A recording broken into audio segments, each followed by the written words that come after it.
les membres du comité stratégique du M5-RFP,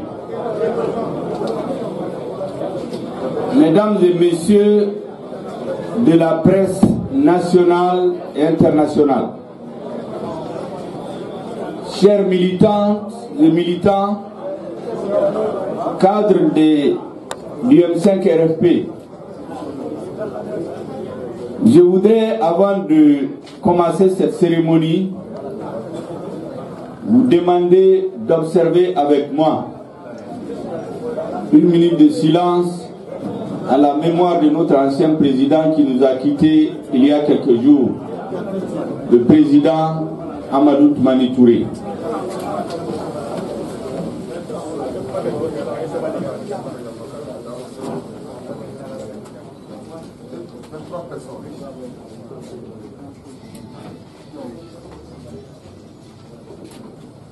Merci bien. Merci bien.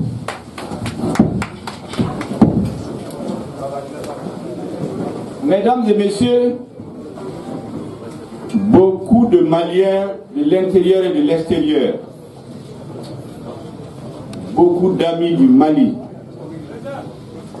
observent le bateau de la transition depuis quelques jours, depuis quelques semaines. Lequel bateau est visiblement en train de tanguer. Le M5-RFP avait dit plusieurs fois que la transition est son enfant. Et donc ce bateau qui tangue, nous ne laisserons pas couler ce bateau. Parce que nous avons une responsabilité historique dans le changement qui a été opéré le 18 août 2020. Et c'est pour cela que nous avons tenu ici notre Assemblée générale le 24 octobre 2020, au cours de laquelle Assemblée générale, la haute direction du M5-RFP a décliné sa vision de comment la transition doit être conduite. Qu'est-ce que nous n'accepterons pas et qu'est-ce que nous soutiendrons si la transition le fait. Je reviendrai sur les grandes conclusions de cette Assemblée générale à la fin de notre point de presse. Mais aujourd'hui, il s'agit d'informer l'opinion nationale et internationale de la position du M5-RFP par rapport aux deux décrets qui ont été signés le 9 novembre et publiés dans le journal officiel le 10 novembre 2020. Les deux décrets portent sur le Conseil national de transition et la clé de répartition de ses membres entre les différentes entités de notre pays. Pour vous donner la position du M5-RFP, nous avons déjà publié un communiqué officiellement. Ce communiqué fera l'objet aujourd'hui d'une présentation publique en français par notre camarade Abdelkader Maïga. Ce communiqué sera traduit, j'allais dire, son économie sera faite par l'imam Diarra, Oumarou Diarra, membre du comité stratégique,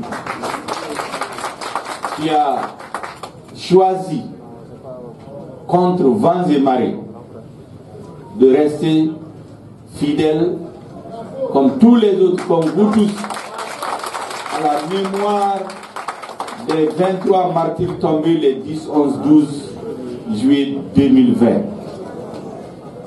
qui a décidé de rester fidèle à la ligne du M5, à l'esprit M5, qui est partagé par la quasi-totalité des Maliens. Je vais donc passer la parole à Abdelkader Maïga, et après ça va être le tour de l'imam Diarra. Nous sommes arrivés à la fin de notre point de presse. Mais avant de se séparer, je voudrais faire quelques rappels et des mises au point. Le rappel, disons les rappels, c'est pédagogique. C'est que le M5 RFP a dit clairement le 24 octobre 2020 qu'il a fixé une ligne rouge. Cette ligne rouge, nous l'avons déclinée en quelques points. Nous avons dit que le M5 RFP ne laissera personne empêcher l'émergence d'un Mali nouveau. Personne. Le M5 RFP n'acceptera jamais le retour des pratiques de l'ancien régime que nous avons combattu. Le M5 RFP a dit ici qu'il veut une transition de rupture pour refonder l'État malien avec des objectifs clairs et précis, parmi lesquels l'ancrage durable de la paix et de la sécurité, de l'unité nationale, de l'intégrité du territoire et de la souveraineté de la République du Mali. Ce n'est pas négociable. Le M5 RFP a dit qu'il est important que la lutte contre la corruption soit concrète, que nous sortons des discours, que tous les rapports d'audit, passés ou présents, doivent être transmis à la justice, que toutes les grandes structures de l'État et les institutions de la République doivent faire l'objet d'audit,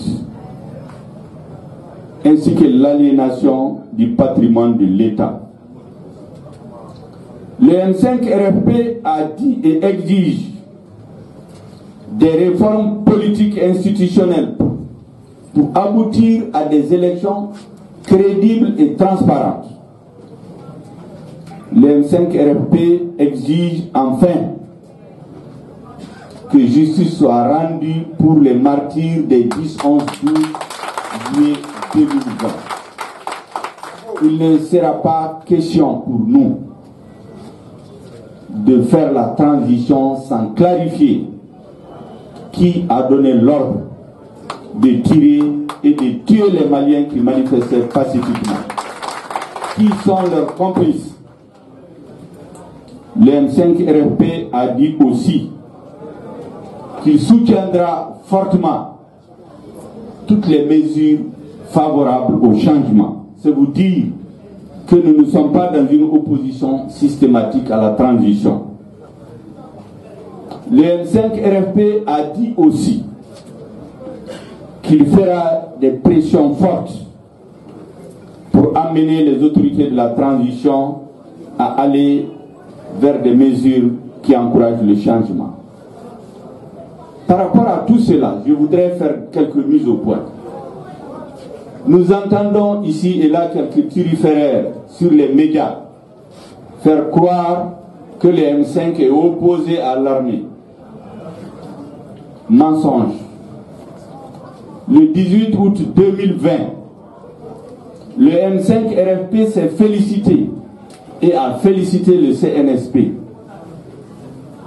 pour le fait que l'ensemble des corps des forces armées de sécurité, comme un seul homme, ont adhéré au changement. Le M5 RFP a dit aussi que c'est parce que justement la lutte du M5 RFP est partagée par l'ensemble des Maliens, y compris les forces armées de sécurité, qu'il y a eu cette adhésion massive. Le M5 RFP a dit clairement, dans les discussions avec le CNSP à Kati, que le CNSP, c'est l'aile politique du changement dans l'armée. C'est pour cela que des colonels donnaient des ordres à des généraux. C'est pour cela que des colonels nommaient des généraux. C'est parce qu'ils constituaient le pendant du M5 dans l'armée. Les deux forces du changement. Mais ce qui se passe aujourd'hui, pour ceux qui disent que le M5 est contre l'armée, ils passent totalement à côté. Ce qui se passe aujourd'hui, ce n'est pas au nom de l'armée. C'est au nom de quelques personnes. Et ils ne rendent pas service à l'armée. Je veux le dire très clairement. Personne ne nous opposera à nos forces armées de sécurité, qui sont avec nous, qui partagent notre lutte. Parce que c'est la lutte du peuple malien. Donc que les propagandistes et autres manipulateurs arrêtent.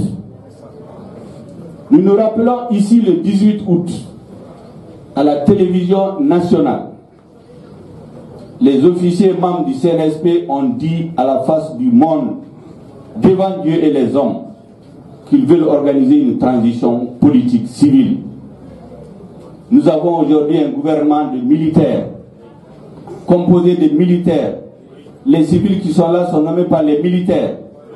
Et aujourd'hui, ils veulent une assemblée dont les membres seront nommés par les militaires, présidés par les militaires.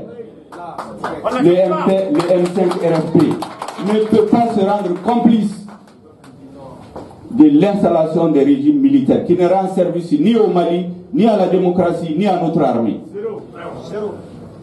On se rappelle que le mardi 10 novembre, une lettre a été adressée aux administrations pour les informer, disons, des syndicats des administrateurs civils, pour leur indiquer les possibilités de changer le décret qui dit que dans le commandement doit être seulement nommé des administrateurs et non des hommes en tenue.